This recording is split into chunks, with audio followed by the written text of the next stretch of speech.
Olá, muito boa tarde a você que está conosco aqui pelo Notícias Agrícolas, no ar mais um boletim, já com os números de encerramento do mercado. Um mercado encerrando aí praticamente na estabilidade, pequenos ganhos aí, um mercado que nas últimas sessões vem tentando buscar um rumo para os preços, mas a pressão negativa tem sido mais marcante aí na finalização dos negócios. Será que a gente já tem uma tendência definida? Será que a gente já tem um motivo que justifique aí um novo rumo para o mercado? Vamos perguntar para o Vitor Belasco. O Vitor, lá da Informe Econômica, está aqui com a gente, analista da Informe.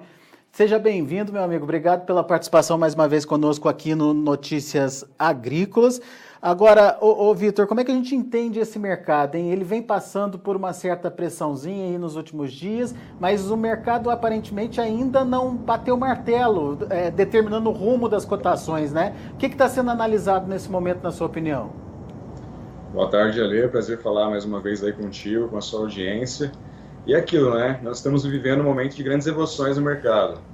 A volatilidade deu uma diminuída nesses dias, mas desde o começo da animosidade comercial aí entre Estados Unidos e China, ele se tornou bastante volátil. E isso ocorreu justamente no momento em que o plantio está prestes a começar lá nos Estados Unidos. Então a gente tem uma mistura aí de fatores de precificação, né? Esses fatores eles passam pela expectativa de uma eventual diminuição da corrente comercial aí de soja dos Estados Unidos para a China e também pela expectativa de aumento expressivo da área de cultivo de soja nos Estados Unidos. Então, a consolidação das expectativas dos investidores em relação a esses dois tópicos são os principais fatores de precificação da soja nesses dias. Ô Vitor, vamos lá então. Você colocou aí dois fatores importantes que a gente precisa discutir. Essa questão da guerra comercial, até agora não tem nada prático, né? A gente viu ameaças, a possibilidade mas não uma cobrança efetiva, um aumento efetivo, uma taxação efetiva aí, da soja americana. Mas caminhamos para isso? Você acredita que a China pode definitivamente colocar essa barreira aí no produto americano? De fato, tudo ainda está no campo das ameaças, né? Mas já vê evidências aí de uma concentração, né, de um direcionamento das aquisições da China para o Brasil e queda nas compras chinesas do grão norte-americano. Há poucos dias, a agência de notícias Reuters divulgou que desde o dia 10 de abril, né, não havia sido relatadas compras da China no mercado de soja dos Estados Unidos. E aí você junta essa notícia, essa manchete, ao fato de que a China, até o momento, comprou menos 20% do que o ano passado dos Estados Unidos e tem comprado bastante do Brasil. Prova disso é a elevação de quase 30% dos prêmios portuários aqui no Brasil desde o início de abril. Você tem a receita aí para uma receita aí para um deslocamento, para uma concentração das compras chinesas aqui no Brasil, né? Então, por mais que a medida, né, a taxação, a sobretaxa às importações dos Estados Unidos pela China não tenha sido implementada, há pistas aí de que isso de fato pode ocorrer, né? E quando a gente olha, por exemplo, o volume exportado pelos chineses de soja brasileira, isso fica claro também, né? Isso, até março a gente embarcou aí 13 milhões de toneladas no total. E desses 13 milhões, 10, né, foram para a China. Esse é mais um ingrediente aí que vem a tornar vem dar credibilidade às ameaças chinesas aos Estados Unidos. Se não efetivamente acontece a taxação, pelo menos nos bastidores, essa menor compra da soja americana já está acontecendo. Na prática, isso já está acontecendo, né, Vitor? Na prática, isso já está acontecendo e é um fator de baixa aos preços, aos derivativos lá em Chicago. E daí você colocou um outro fator para a gente analisar, que é a questão da possibilidade de aumento de área. A gente já viu aquele primeiro relatório, o Outlook, lá atrás, falando em redução de área. Daí veio esse último relatório do próprio USDA, falando também em redução de área. O que leva a acreditar que pode aumentar a área de soja nos Estados Unidos e mudar esse quadro, Vitor? A insatisfação dos produtores com os rendimentos proporcionados pelo cultivo do milho, né? Né? Pela primeira vez na história, a área de cultivo estimada pelo USDA para a soja superou a do milho, né? O USDA está estimando aí uma área mais ou menos de 36 milhões de hectares contra 35,6 do milho. Então, o que tem ainda feito o produtor norte-americano apostar na soja são os rendimentos ainda maiores do que apresentados pelo milho.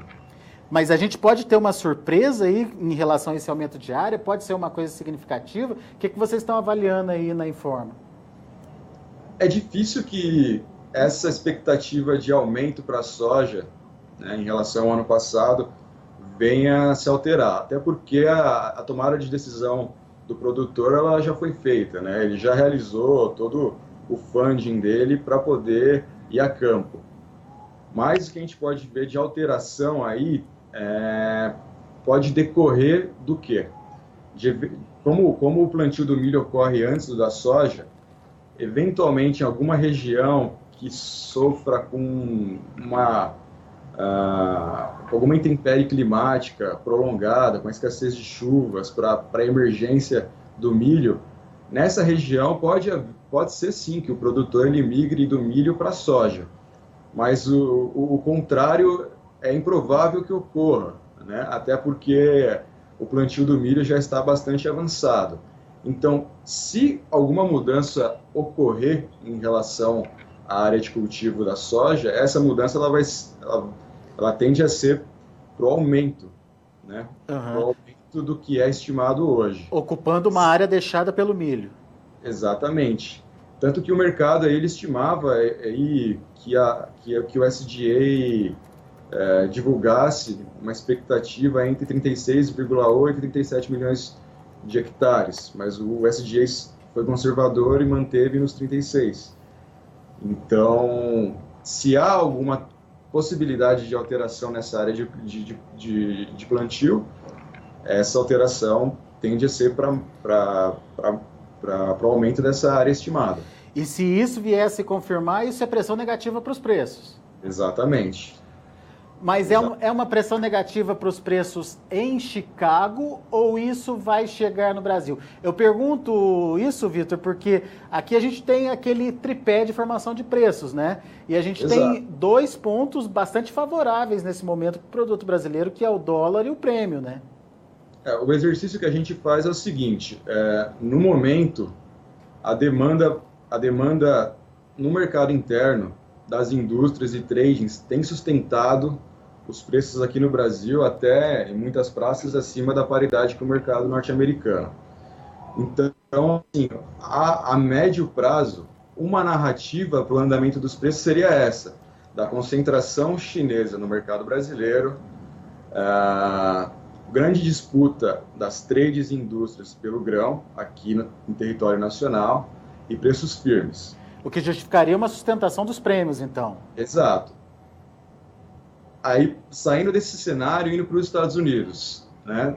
Esvaziamento da demanda chinesa, aumento da área de cultivo, preços um pouco mais deprimidos. Então, o que a gente visualiza nesse cenário? É a migração de compradores minoritários do Brasil para o mercado norte-americano. Coisa que já tem... já existem evidências de que isso vai ocorrer, como a gente pôde ver na semana, há 15 dias mais ou menos, com a aquisição da Argentina de 120 mil toneladas aí de grão norte-americano. Então, essa é uma narrativa provável, né? Caso, de fato, a China direcione sua compra para o Brasil, a área de cultivo dos Estados Unidos aumente, como está se encaminhando para, e não haja nenhum sobressalto climático quando do plantio lá nos Estados Unidos. E essa tendência de compra argentina, ela continua hoje. Por exemplo, o próprio USDA divulgou aí outra leva de compra argentina lá nos Estados Unidos, 130 mil toneladas, 60 mil da safra velha e 70 mil da safra nova. Ou seja, essa migração dos menores pode dar sustentação para os preços da soja lá em Chicago, você acha, Vitor? Se esse ciclo se fechar de maneira que não ocorra nenhum sobressalto, bom, a gente não pode, né, descartar nenhuma externalidade, mas se esse circuito de fato se encadear dessa forma, pode haver sim um generalizado suporte aos preços da soja, né? E ainda tem a questão do clima por ser analisada, né? Exatamente. Há 15 dias atrás, em função de nevascas ali na região de Dakota do Sul, né, e Illinois, já se especulava aí que alguns produtores, devido ao atraso na janela de plantio do milho, poderiam migrar para a soja. Então, a gente não pode descartar nenhum sobressalto climático, até porque é um ano de grande influência do Laninha. Então, a gente vai viver aqueles momentos de grande emoção, né? De divulgarem um relatório climático, o NOAA divulgar um relatório lá, reportando 15 dias de escassez de chuvas, e os preços aí se apreciarem, né, quando da divulgação desses dados. Então, é bom o produtor ficar de olho nos prêmios climáticos sobre o cultivo lá no meio oeste norte-americano. Então, a gente tem aí duas situações: a possibilidade de sustentação dos preços da soja americana em função de uma demanda desses países compradores minoritários. Você exemplificou aí o caso da Argentina, e a gente tem essa incerteza em relação ao clima nos Estados Unidos. Podemos dizer que estamos perto de um piso para os preços, ou ainda tem potencial de cair mais um pouquinho, Vitor? Há potencial de queda. Até porque esse raciocínio complexo que a gente elaborou agora, ele não vai ocorrer de um dia para o outro, né? Ele é um processo. Então, de imediato, a gente tem que olhar para o quê? Para a demanda pelo grão brasileiro, né? A gente conversa com muitas trades, indústrias, eles estão atuando forte no mercado, já há dificuldade para a originação imediata do grão no centro-oeste, em praças com níveis de comercialização mais avançados. Então, é um momento bom, sim, para a venda, né, da soja. Então, acredito que isso tem que ser aproveitado pelo produtor, né?